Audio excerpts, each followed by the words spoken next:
بيلاقي إن مراته عملت حمام عليه نفسها ومش هتصدق اللي عمله في الآخر، فبيقلبها من عالي المرتبة وبيقول إيه القرف ده؟ ومراته بتتخض وبتقول له في إيه؟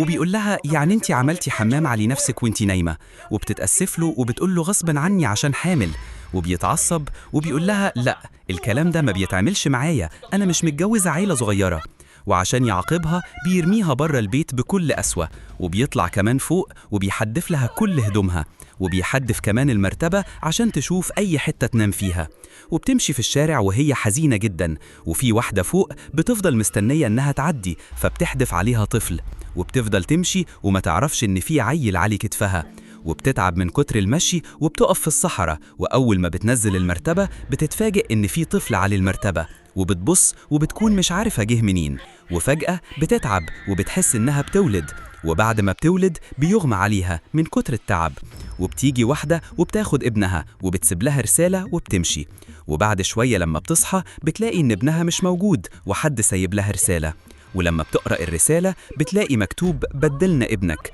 وبتفضل تصرخ على ابنها.